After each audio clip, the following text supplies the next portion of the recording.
देवशयनी एकादशी पर करें इनमें से कोई एक उपाय, कभी नहीं होगी धन की कमी। ये लेख आध्यात्मिक मान्यताओं, शास्त्रीय प्रमाणों और लोकविश्वासों पर आधारित है। देवशयनी एकादशी पर करें इनमें से कोई एक उपाय, कभी नहीं होगी धन की कमी। प्रस्तावना। हिंदू पंचांग के अनुसार आषाढ़ शुक्ल पक्ष की एकादशी को देवशयनी एकादशी या हर्षयनी एकादशी कहा जाता है। ये तिथि अत्यंत शुभ, पुण्यदाय और मोक्षदायिनी मानी गई है। इस दिन भगवान विष्णु क्षीर सागर में योग निद्रा में चले जाते हैं और 4 महीनों तक इसी स्थिति में रहते हैं। इसे चातुर्मास का आरंभ भी माना जाता है। धार्मिक मान्यता है कि इस दिन यदि श्रद्धापूर्वक व्रत, पूजन या कोई विशेष उपाय किया जाए तो व्यक्ति के जीवन से दरिद्रता, दुर्भाग्य और आर्थिक संकट दूर हो जाते हैं। ऐसे अनेक उपाय शास्त्रों और पुराणों में वर्णित हैं जो धन, सुख और समृद्धि को आकर्षित करते हैं।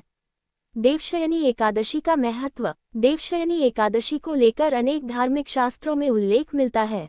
पद्म पुराण में वर्णन है कि देवशयनी एकादशी का व्रत करने से समस्त पापों का नाश होता है और मनुष्य को विष्णुलोक की प्राप्ति होती है। इस दिन किया गया दान और व्रत हजारों अश्वमेध यज्ञ के बराबर फलदायी होता है। यह एकादशी श्रीहरि विष्णु को अत्यंत प्रिय है। इस दिन किए गए उपाय विशेष रूप से कारगर माने जाते हैं। धन प्राप्ति के लिए करें ये 7 चमत्कारी उपाय।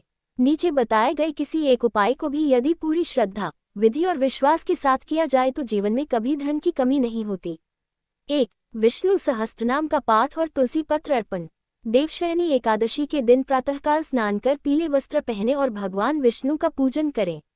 उन्हें तुलसी पत्र, पीले फूल, पंचामृत और केले अर्पित करें। विशेष उपाय। विष्णु सहस्त्रनाम का पाठ करें। हर नाम पर एक तुलसी पत्र अर्पित करें, कम से कम 108 पत्र। लाभ। इससे लक्ष्मी की कृपा होती है। घर में धन की स्थिरता आती है। पुराने कर्ज से मुक्ति मिलती है। 2. शंख में जल भरकर दक्षिणावर्ती शंख से अभिषेक करें।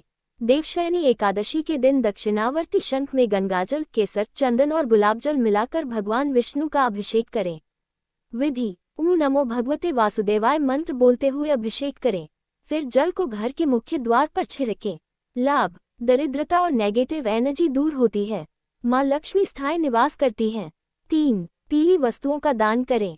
देवशयनी एकादशी के दिन पीली वस्तुओं जैसे पीला वस्त्र, पीली मिठाई, चना दाल, हल्दी, पीतल के बर्तन, केले आदि का दान करें। किसे दान करें? गरीब, ब्राह्मण या किसी जरूरतमंद को।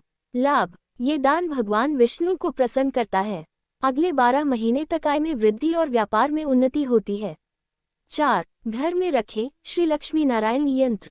देवशयनी एकादशी के दिन लक्ष्मी नारायण यंत्र को शुद्ध जल, दूध और गंगाजल से स्नान कराकर स्थापित करें। विधि। सफेद वस्त्र पर पीला आसन बिछाएं। यंत्र को रखें और दीपक जलाएं। ओम लक्ष्मी नारायणाय नमः मंत्र का 108 बार जाप करें। लाभ। इससे घर में धन का आगमन नियमित होता है, बचत बढ़ती है और खर्च नियंत्रित होते हैं। 5. पीपल वृक्ष के नीचे दीपक जलाएं।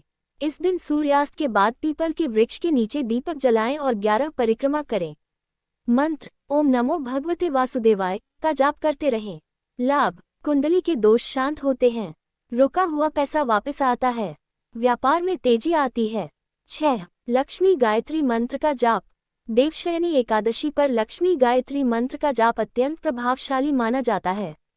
मंत्र। ग्रेटर देन ओम महालक्ष्मी च विद्महे विष्णुपत्नी च धीमहि लेस देन ब्र ग्रेटर देन तन्नो लक्ष्मी प्रचोदयात्। विधि। जाप के लिए शांत स्थान चुनें। कम से कम 108 बार जप करें। रोज 11 दिन तक इसी समय पर जप करते रहें। लाभ। आय के नए स्रोत बनते हैं। अचानक धन लाभ के योग बनते हैं। 7. विष्णु मंदिर में कमल फूल अर्पित करें। इस दिन किसी विष्णु मंदिर जाकर कमल का फूल अर्पित करें और विष्णु जी को पीले मिठाई का भोग लगाएं। विशेष। कमल का फूल लक्ष्मी का प्रिय होता है। कमल के साथ सोने या चांदी का सिक्का रखकर अर्पित करें। लाभ। घर में कभी भी पैसे की तंगी नहीं आती। अटकी योजनाएं पूर्ण होती हैं। देवशयनी एकादशी की पूजन विधि विस्तार से। 1. प्रातः स्नान के बाद व्रत का संकल्प लें। 2. घर को स्वच्छ करें, द्वार पर रंगोली और दीप लगाएं। 3. भगवान विष्णु की प्रतिमा या चित्र को गंगाजल से शुद्ध करें। 4. पीले पुष्प, वस्त्र, फल, धूप, दीप से पूजन करें। 5. पंचामृत से स्नान कराएं। 6. विष्णु सहस्त्रनाम, नारायण कवच, विष्णु गायत्री या गीता के अध्याय पढ़ें। 7. दिन भर फलाहार करें और प्रभु का स्मरण करें। 8. रात्रि में जागरण कर हरि नाम संकीर्तन करें। देवशयनी एकादशी व्रत कथा संक्षेप में। एक समय राजा मांधाता ने यह व्रत किया था। उनके राज्य में भारी दुर्भिक्ष पड़ा था। अनेक उपायों के बाद भी राहत नहीं मिली। तब महर्षि अंगिरा ने उन्हें इस व्रत की महिमा बताई। राजा ने विधिपूर्वक देवशयनी एकादशी व्रत किया और अगले ही दिन से राज्य में वर्षा हुई, हरियाली छाई और सुख शांति लौट आई। इस व्रत की शक्ति से ही राजा मांधाता का जीवन बदल गया। क्या न करें इस दिन? महत्वपूर्ण निर्देश। इस दिन चावल, लहसुन, प्याज और मांसाहार न खाएं। क्रोध, छल, कपट, निंदा, अपशब्द और द्वेष का त्याग करें। विष्णु भगवान को तुलसी के बिना भोग न लगाएं। झूठ न बोलें और किसी का अपमान न करें। निष्कर्ष, देवशयनी एकादशी न केवल आध्यात्मिक दृष्टि से बल्कि सांसारिक जीवन की उन्नति के लिए भी अत्यंत महत्वपूर्ण है। यदि इस दिन श्रद्धा के साथ किसी एक भी उपाय को अपनाया जाए तो वह चमत्कारी परिणाम देता है। जीवन से दरिद्रता मिट जाती है और घर में धन, सुख और समृद्धि का वास होता है। याद रखें, उपाय तभी प्रभावी होते हैं जब उसमें श्रद्धा, आस्था और नियमितता होती है। इसलिए इस देवशयनी एकादशी पर किसी एक उपाय को अवश्य करें और श्रीहरि विष्णु से जीवन में सुख, समृद्धि और शांति की कामना करें।